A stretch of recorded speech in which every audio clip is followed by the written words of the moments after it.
जय हिंद दोस्तों। अगर आप क्लास 12 में हो, ठीक है, अगर आप क्लास 12 में हो और यूपी बोर्ड एग्जाम 2025 को देने वाले हो और 24 फरवरी को आपका पेपर है ना, तो आज का ये वीडियो आपके 6 अंक को पक्का करेगा। ठीक है, आज के इस वीडियो में हम रस जो 2 नंबर का पूछा जाता है, छंद जो 2 नंबर का पूछा जाता है, अलंकार जो 2 नंबर का पूछा जाता है, एकदम सरल भाषा में, ठीक है, वो भी ट्रिक की मदद से हम आज आपका 6 नंबर पक्का कराने वाले हैं। ठीक है, तो चलिए बिना टाइम वेस्ट किए वीडियो को स्टार्ट करते हैं। वीडियो स्टार्ट करने से पहले दोस्तों एक ही रिक्वेस्ट है ना कि वीडियो को लाइक कर दो यार और अपने फ्रेंड्स के साथ शेयर कर दो। ठीक है दोस्तों, और एक और रिक्वेस्ट है कि वीडियो को लास्ट तक देखो यार, बहुत मेहनत से वीडियो बनती है और आप लोग बीच में ही छोड़ के चले जाते हो, ऐसा ना करो यार। ठीक है, वीडियो लास्ट तक देखो। ठीक है, तो हम पढ़ने वाले हैं रस जो कि 2 नंबर का पूछा जाता है। ठीक है, और सबसे इंपॉर्टेंट रस बता रहे हैं हम लोग, हास्य रस और करुण रस। ठीक है, इन दोनों में से आपके पेपर में एक जरूर पूछ लेगा। ठीक है दोस्तों, एकदम 100% पक्का हम बता रहे हैं कि इन दोनों में से ही एक पूछ लेगा। ठीक है,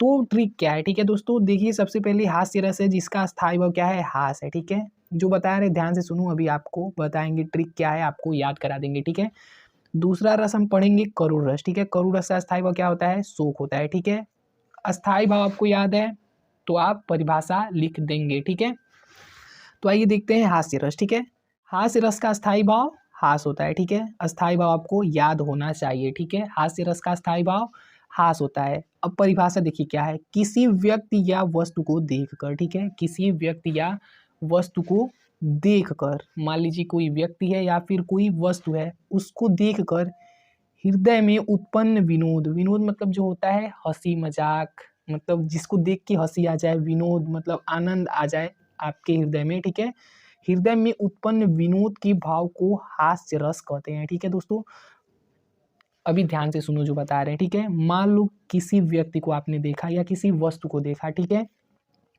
उसको देख के आपको हंसी आ गई, आपके अंदर हंसी वाला फीलिंग आ गया। ठीक है, आप हंसने लगे, तो वो जो भाव है ना हंसने का, वही हास्य रस है। ठीक है दोस्तों, अब इसका उदाहरण आपको लिखना होता है पेपर में, तो उदाहरण लिखेंगे, हाथी जैसा देह, गेंडे जैसी चाल, तरबूजे सी खोपड़ी, खरबूजे से गाल। तो ये हास्य रस का उदाहरण है। ठीक है, काफी सरल उदाहरण है, तो ये उदाहरण आप लोग याद कर लेना। ठीक है, आइए आगे देखेंगे। हमारा दूसरा रस है करुण रस। ठीक है, करुण रस, करुण रस दोस्तों या हास्य रस या करुण रस, इन दोनों में से 100% एक पूछेगा। ठीक है, 2 नंबर का पूछेगा जरूर 100%, इसीलिए अच्छे से दोनों याद करके जाइएगा पेपर में।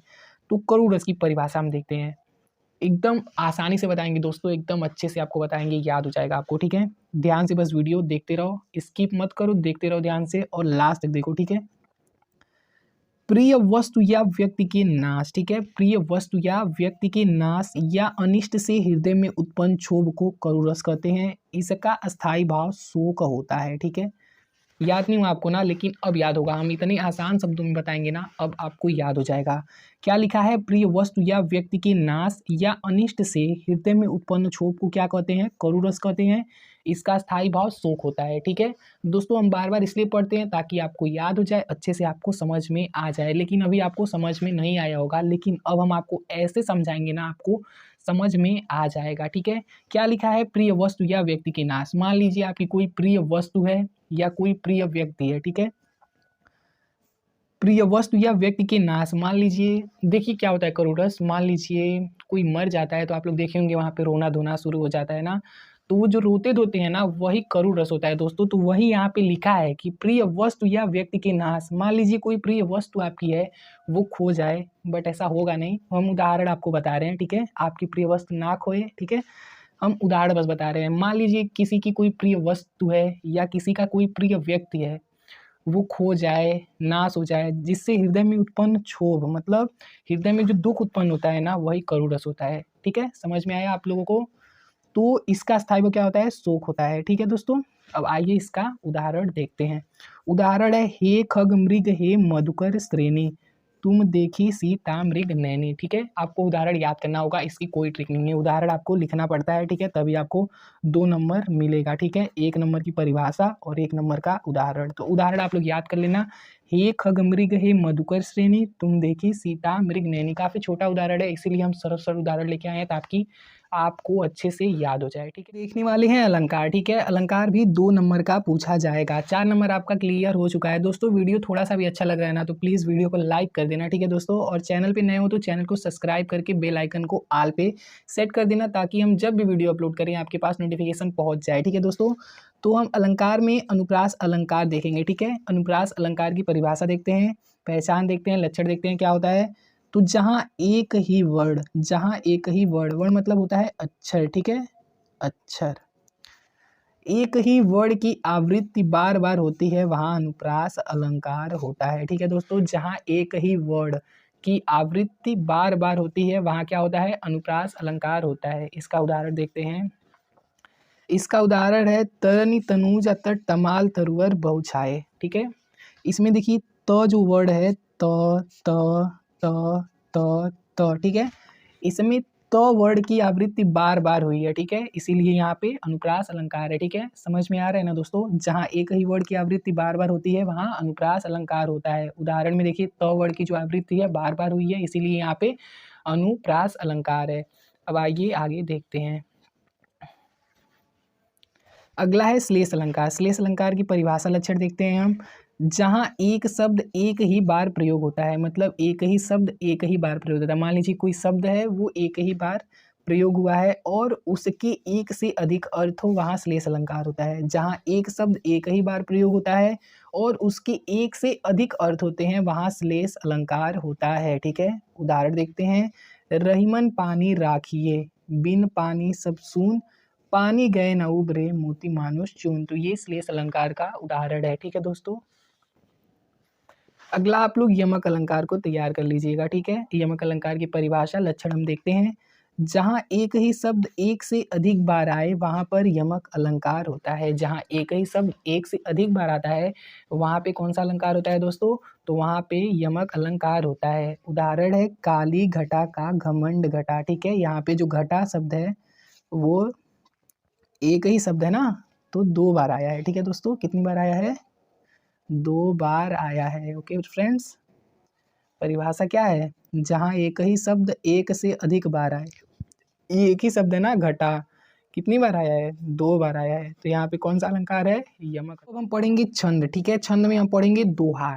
दोहा क्या है आइए देखते हैं, आपको एकदम आसान शब्द में बताएंगे और अच्छे से बताएंगे। ठीक है दोस्तों, वीडियो में लास्ट तक बने रहिए। आपका जो छंद है वो 2 नंबर का पूछा जाएगा। ठीक है, तो ये अगर आप लोग देखोगे तो 2 नंबर और पक्का होगा आपका। ठीक है, वीडियो लास्ट तक देखो दोस्तों, पक्का है कि आपका 6 नंबर पक्का करा के जाएंगे। ठीक है, ये वीडियो आपका 6 नंबर पक्का करा के जाएगा। 2 नंबर तो पक्का कर चुके हैं आप, लास्ट तक बने रहिए, 6 नंबर आपका पक्का हो जाएगा।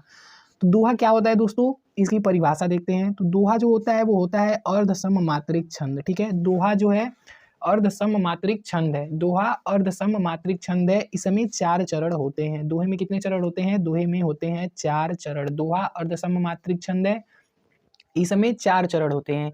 इसके पहले और तीसरे चरण में, इसके पहले और तीसरे चरण में 13-13 मात्राएं, 13-13 मात्राएं, और दूसरे तथा चौथे चरण में 11-11 मात्राएं होती हैं। ठीक है दोस्तों, अब इसका उदाहरण देखते हैं। ठीक है, अभी हम मात्रा गिन के भी बताएंगे ताकि आपको अच्छे से क्लियर हो जाए, उदाहरण भी आपको अच्छे से समझ में आ जाए। उदाहरण है मेरी भव बाधा हरो, मेरी भव बाधा हरो, राधा नागरी सोए। ठीक है, 4 चरण इसमें से देखिए, यही आपका 4 चरण है। ये हो गया हमारा पहला चरण, ये कॉमा के बाद जो है ये है दूसरा चरण, ये है तीसरा चरण यहाँ तक, और ये है चौथा चरण। ठीक है दोस्तों, तो इसके पहले और तीसरे चरण में कितनी मात्राएं होंगी, 13-13। तो इसका पहला चरण ये है, तो मात्राएं गिनते हैं दोस्तों। ठीक है, 2 2 4, 4 मात्रा इसमें है, 5 6 7 8 9 10 11 12 13। तो पहले चरण में कितनी मात्राएं हो गई, 13 मात्राएं हो गई। ठीक है, मात्रा कैसे गिनते हैं इस पे वीडियो है, आप लोग देख लीजिएगा तो आपको समझ में आ जाएगा। ठीक है, यस का मतलब होता है 2 मात्रा, और ये जो पाई है इसका मतलब होता है 1 मात्रा। ठीक है दोस्तों, अब हम देखते हैं तीसरा चरण। तीसरा चरण ये है जा, जा पे कितनी मात्रा है, आ की मात्रा है, तो यहाँ पे 2 मात्रा गिनी जाएगी। 2 3 4 5 6 7 8 9 10 11 12 13।